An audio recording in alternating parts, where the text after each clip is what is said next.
Hey everyone, it's Joe from Gadgetry Tech, and today we're going to review the AceZone A-Rise, an $800 esports gaming headset. And the fact that so many of you have emailed me, DM'd me, or asked about when this review is coming shows how crazy we all are as gamers to consider an $800 esports headset.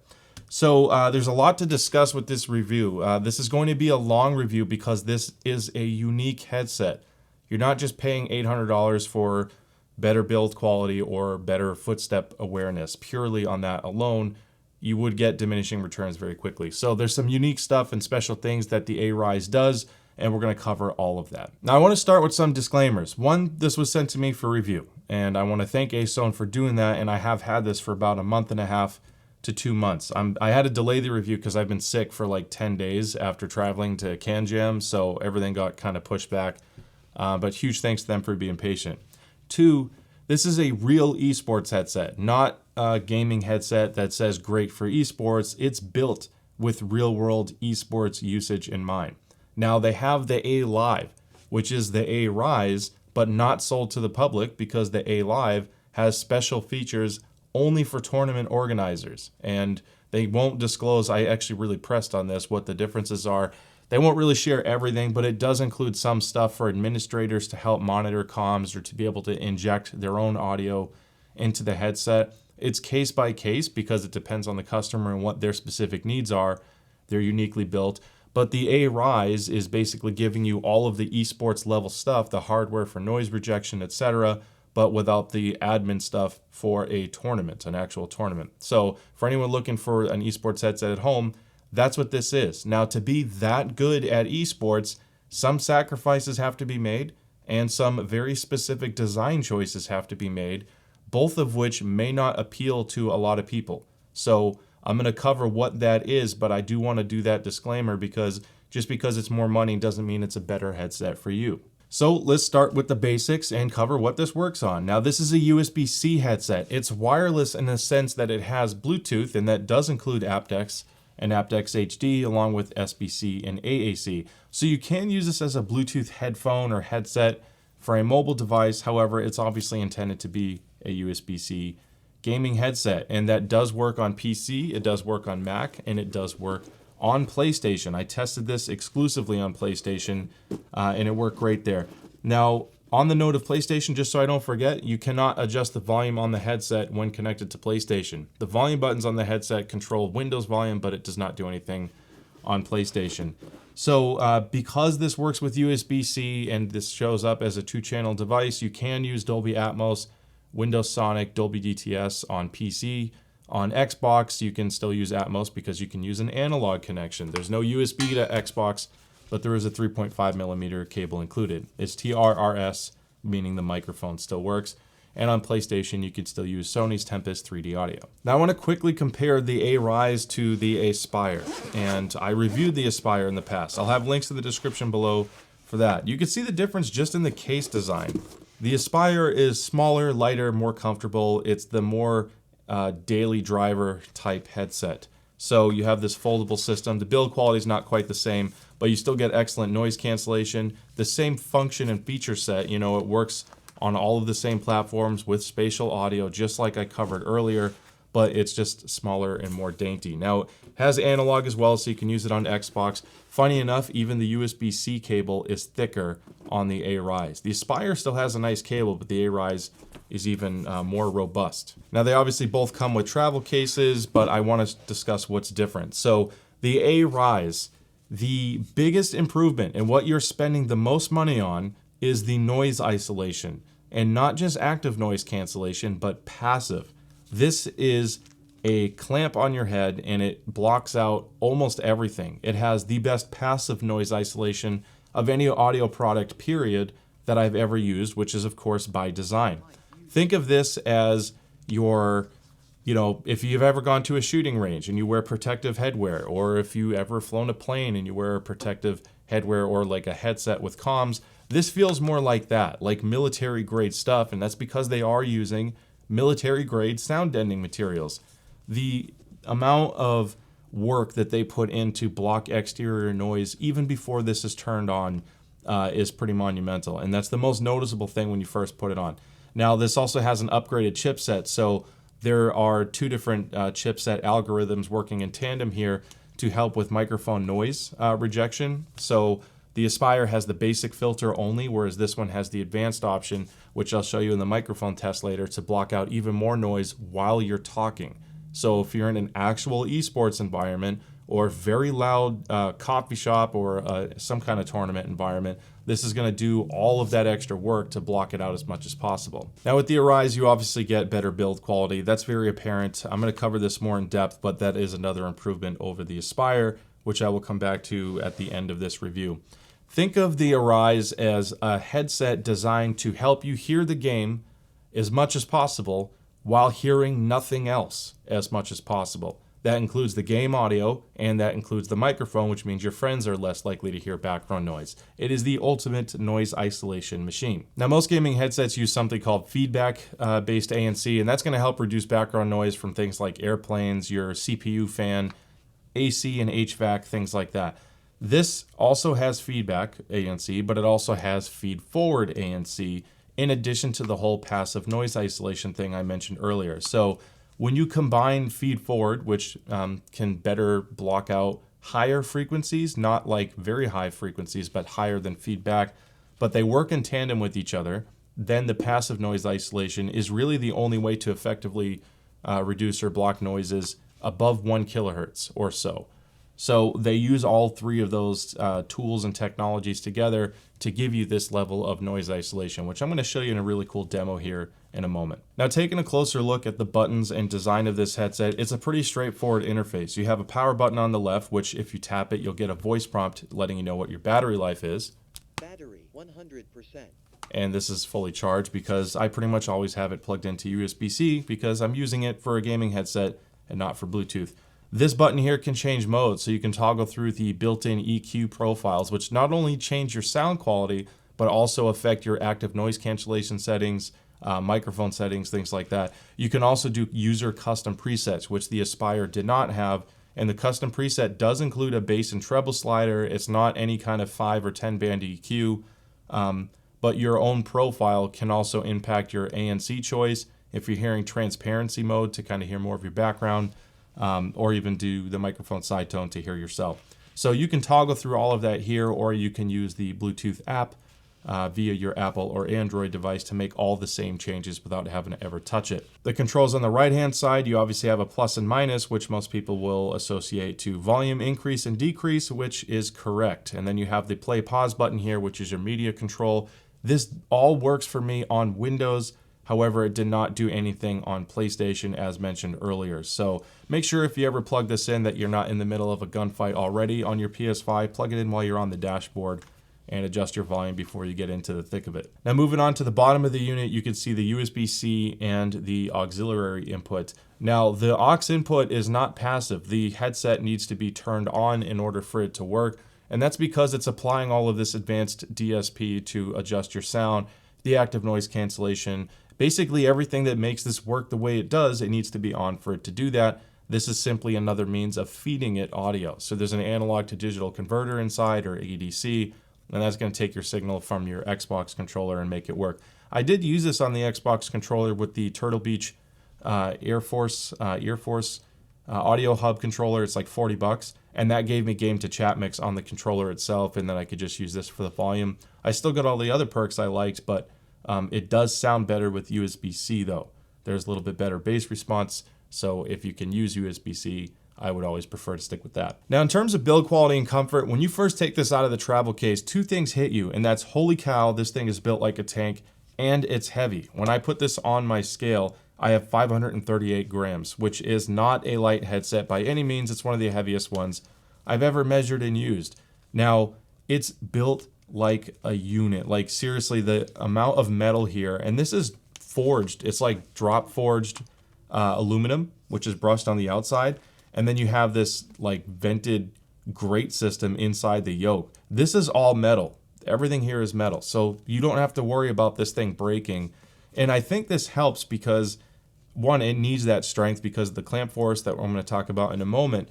But two, when you spend $800, you can take some comfort in at least seeing where some of that goes. Now, if you remove the ear pads, I want to show you how awesome this is. magnetically removable ear pads. Now, they will be selling replacement ear pads online. They have a refurbishment program, so if you ever need to buy new pads, just reach out to AceZone.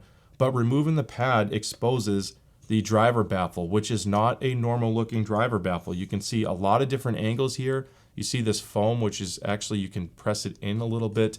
So there's a lot of attention to detail. This is not a quickly thrown together headset just to get it to market. They obviously put a lot. Now, the people behind AceZone, by the way, I didn't do this earlier. I covered more of this on my A-Spire review.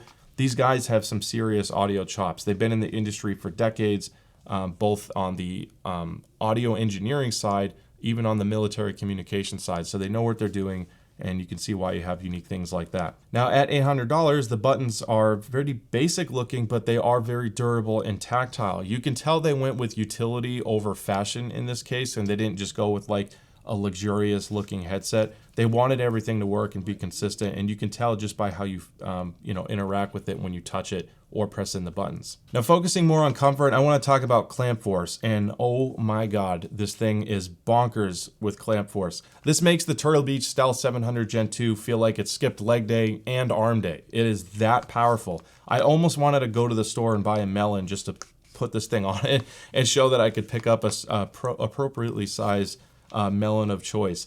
So this is by design. Now, this kind of circles back to what I was talking about at the beginning of this review when I talked about the esports focus. When you have a strong clamp and this kind of housing design, it creates a seal and almost borderline a vacuum when you wear this. It really blocks out a ton of noise. In order to have that level of passive noise isolation and performance, you have to have a strong clamp. That is a byproduct of that.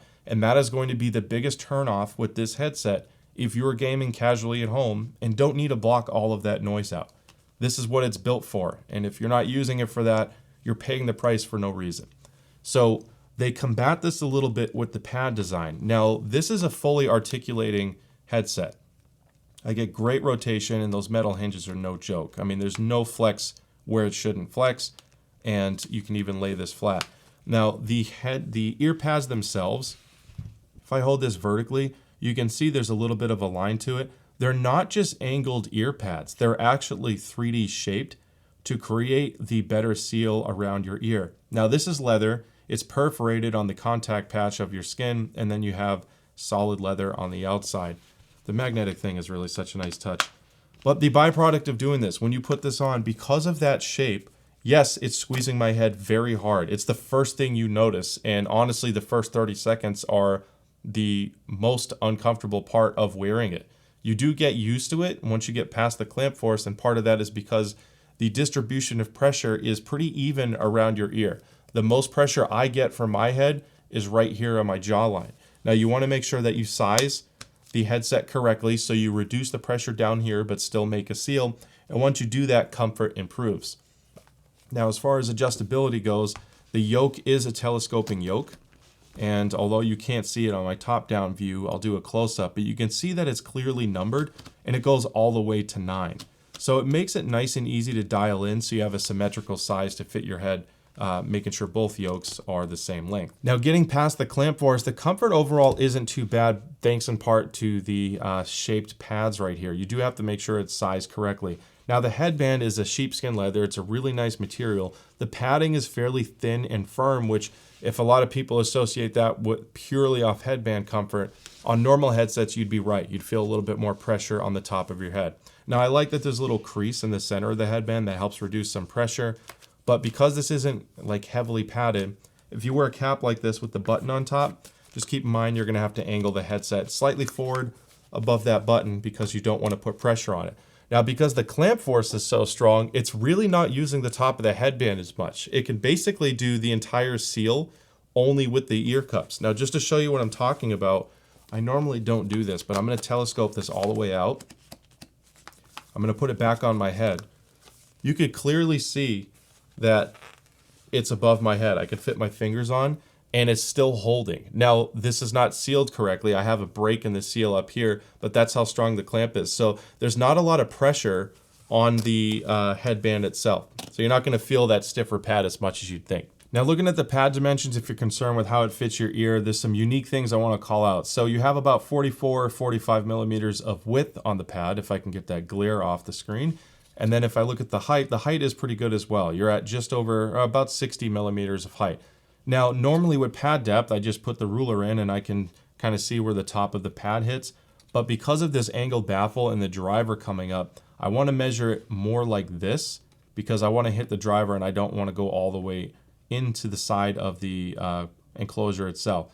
So going by this and accounting for that extra couple millimeters of length here, I have about 23 millimeters of depth from the driver. Now on the shallow side, because this is angled, you are going to get closer to about 17 millimeters of depth.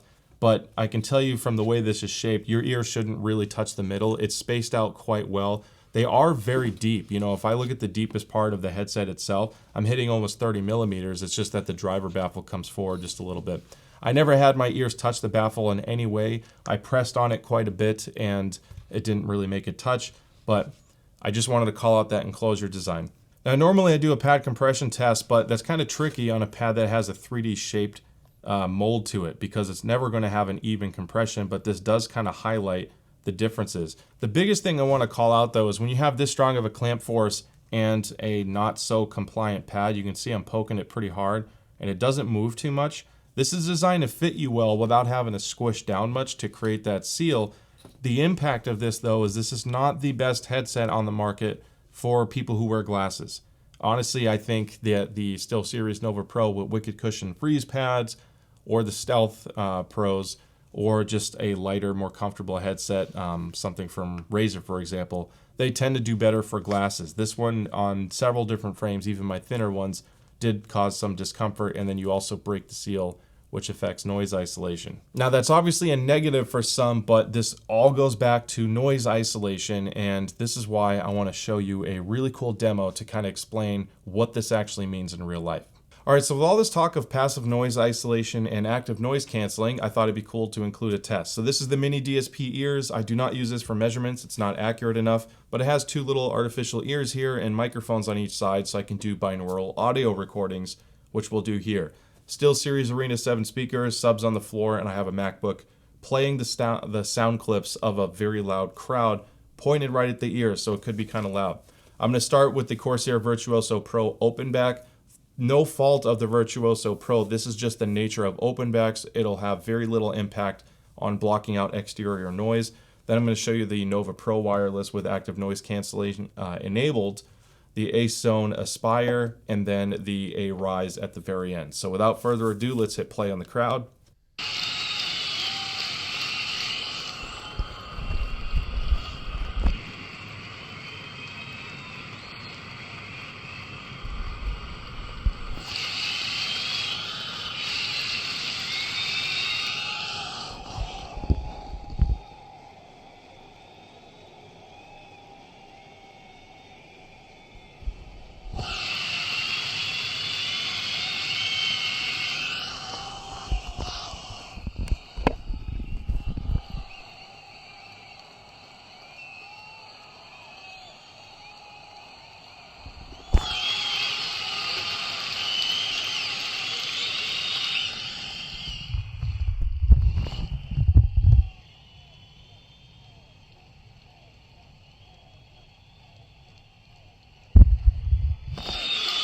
This thing, let's hit pause for a sec. Is that not insane or what? This has such incredible noise isolation passively coupled with the active noise cancellation, which can be pretty extreme. So I'm going to just do one more.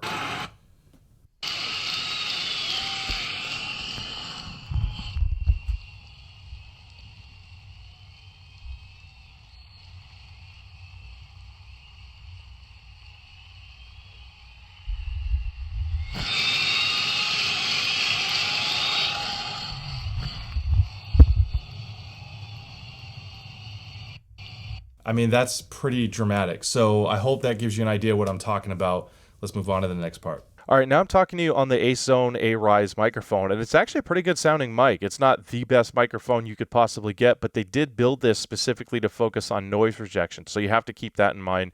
you have to trade certain things off as far as audio processing goes and things like that. So I'm in the basic mode. Now, this is the lowest form of noise rejection that they have. They also have advanced mode, so I'll show you how the difference is as far as how they sound. But I want to do a typing test on basic mode, and this is what it sounds like while I'm typing and talking. Apparently, I can't speak when I do other things. If I stop talking, you can see the keyboard noise is reduced significantly. Now, on this note, real quick, if you enable microphone side tone, you do have a slider on the app to adjust the side tone level. The side tone on this microphone is just amazing. They really have an excellent side tone. It's near real time. There's a lot more warmth and bass to it than I was expecting for a side tone system. Slightly robotic, but overall zero latency, and it sounds good. So anyway, let's play that same crowd noise again as earlier with the microphone set to basic mode.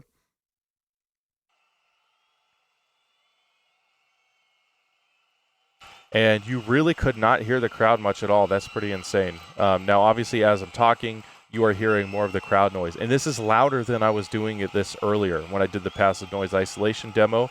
So let's, while I'm talking to you, switch the microphone mode to advanced.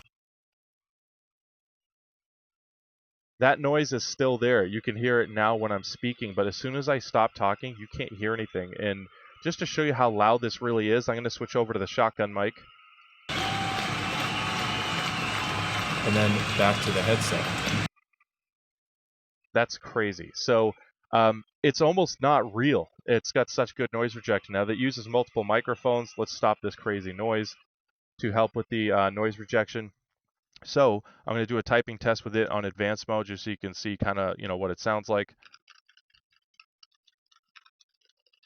Doesn't seem to affect the noise rejection as much from basic to advanced when it comes to keyboard presses. I think it's tuned more for just louder extreme volumes in that mode. But anyway, I just wanted to show you what the mic sounds like. Curious what you think. All right, so as crazy as that microphone test was, now it's time to talk about sound quality. And I want to start with objective measurements, something that takes my opinion out of it and shows you how this measures on my rig. I use a Gross Pinna clone rig, and I do measure left and right drivers for channel matching and also to ensure consistency. So I have this database that's going to have a link in the description below. It's on SquigLink, which other reviewers usually upload IEM measurements to, but I will share it. It's free for everyone to use, and I'll be adding more headsets, both new models and older ones, because I've kept every headset I've ever covered for review. So looking at the sound profile of the A-Rise, you can see a pretty interesting tune. Now, you'll see a lift in the sub bass, and this is more because of how the headset is interacting with the measurement rig. When you have that strong of a clamp force, all of the low frequencies are going to be slightly amplified. There's zero leakage, and as a result, it makes the bass look like it's a little bit stronger than what it may be in real life. And in my real world game experience, I didn't quite notice that same bass lift, but it was strong and there was no drop off in the sub bass. So it carried it through, although cleanly, all the way down to 20 hertz and below. Now, as you transition from the mid bass and up, you can see this little hump here in the 125 hertz region, which if you've ever followed any of my EQ preset videos I've done on some other headsets, that 120 hertz range seems to be a pretty popular spot for a lot of footsteps in various games, primarily Call of Duty, but it also impacts Apex, Valorant, and other similar games. CSGO has a similar profile if you hone in on the right bass frequencies. Now, if you see the rest of the mid-range, as it carries on, it's relatively flat and filled. Now, because the bass isn't overly emphasized, the mid-range still stands out as somewhat forward and definitely keeping up with your bass and your highs. It has, I'll talk about the subjective stuff later, but as far as how it measures goes, there's no obvious dip anywhere when you're playing games. Now, when you listen to music, this lift in the 600 to 800 hertz region, this is again more focused towards the esports and FPS games. It's designed to give you as much detail as you can, but while also reducing ear and listening fatigue, which is why as you approach the presence region, anywhere past the upper mid-range into the mid-treble region, there's some dips. And this was intentional by AceZone. I'm showing this not to, thrash the frequency response or even make excuses for the frequency response. But the goal behind this tuning was to give detail where they felt detail needed to be had, while also reducing frequencies that can come across as harsh or grainy or overly brittle sounding. Some people can wince. You know, if you turn something up and a gunshot happens and you kind of squint, or you're like, oh, that's too loud, and you turn it down. This sound profile is designed so where you can still handle higher volumes to maintain the level of detail you're looking for, which is very important in esports and competitive play, but without all the parts that you're typically more sensitive to that cause you to turn it down. So this is how it measures. Now, when you look at the upper frequencies, it's pretty normal. It follows the Harman curve. I didn't find this overly airy and not tuned for insane upper treble. Again, they're talking about listening fatigue. And if you compare it to the Aspire, you can see a different sound tune. There's some similarities in the mid-range, and especially in the presence region. They have the same general tuning philosophy, but there is a noticeable lack of impact and bass when you look at the Aspire compared to the A-Rise. I do want to show one thing on my measurement site. If you click the plus down here at the bottom, this is the flat preset. Now, if I scroll down after I expand this here, you can see that it shows gaming and music and then pro gaming. These are different EQ profiles built into the headset. Now, you can customize it yourself as well, but gaming and music, you know what I'll do is I'll just add them to it. So gaming and music is the orange line, which makes it sound like there's more of a bass emphasis because it's pulling down the upper frequencies a little bit. This is the default tune. It's not that so much this sounds dark, it'll just sound like there's more bass as a result. Now, if I click this and I go to pro gaming, you're gonna have a different frequency response. Let me get rid of gaming and music. Now, compared to the flat profile, which if you go to custom and set everything to 0, the default profile is pro gaming, which has even less bass and a different tune up top to further reduce upper frequencies that cause fatigue. So you can customize this to an extent. Now, your bass and treble follow the same general curve. You're just emphasizing more bass as a whole, and if you increase treble on the treble slider, you're maintaining those dips and scoops, but lifting that region as a whole as well. You can always use custom EQ, and you can use this measurement as your baseline to help provide more specific EQ if you use something like equalizer APO. But keep in mind, this is designed to sound this way for a reason. So for competitive gaming and FPS, start with this and see if you like it before you go ahead with considering tinkering of any kind, because now we're going to talk about how this impacts your game. Now, when it comes to gaming performance, look, it's obviously going to be great. It's an esports headset, and even the Aspire, which was 360, was still insane for FPS. It is one of the best performing headsets I've ever used for pinpointing footsteps. So naturally, it's bigger and more than twice the price. Brother is going to perform even better, and it does to an extent. I'm not going to be the one that tells you that having a $800 headset is going to make you a better player than having a $100 headset or a $300 headset. There are real tangible benefits when we talk about noise floor, and I'll get into that again in a moment here. But as far as footstep tracking and awareness, now this picks up where everything that the Aspire did, but with a little bit better bass definition, and it seemed to have a more natural presentation of imaging, partly because of the pad depth, I think, in the tuning. This just happens to work better for me and my hearing. It was almost jarring. You know, when I played Modern Warfare 3, the new beta, which I've been kind of playing for the past week because I've been sick, it picked up on things so much farther away than I was used to on other FPS games that at first it was kind of disorienting because it was almost like everyone's around me and I'm like, am I hallucinating? Where the heck is everyone coming from? I knew exactly where they were. It was right. The issue was I didn't know they were as far as they were because this picked up on it so much sooner. So once you calibrate your mind for that, it makes it super easy to play. And I switched back to the Aspire after doing so because obviously a new game engine, I want to compare it to a bunch of other headsets. The Aspire did an excellent job as well. What this stood out on being better than the Aspire on is when it came to bass and chaotic scenes. There is a little bit better bass definition. It seems like there's more meat to the sound. It sounds a little more immersive because of that. And then when you deal with something called macro dynamics, which is when there's a lot of chaos happening at once, there's a lot of audio to process, less expensive gear tends to struggle more with macro dynamics because when there's explosions, gunfire, airstrike, you're running, and an enemy's running, how do you know where that enemy is? And that's where the A-Rise does just a little bit better job than the Aspire. Now, according to AceZone, this is tuned to sound a little bit more relaxed and less fatiguing because we talk about hearing fatigue and you tend to turn things down after a while. You can't do that in a tournament, so you want to make sure you combat listening fatigue as much as possible. That doesn't mean this sounds boring. Now, I've heard headsets and recent ones that I've reviewed that sound good, but there's not really a lot of dynamic punch or energy to them. They're tame. Beyerdynamic is typically a little bit more tame. The Corsair Virtuoso Pro, the Logitech G Pro X2 Wireless, none of these are overly forward, punchy, energetic sound. Regardless of the frequency response, they sound a little bit more dull. Some people like that. This is still very good and easy on the ears. It doesn't sound harsh or fatiguing, but it still sounds much more dynamic and much more detailed.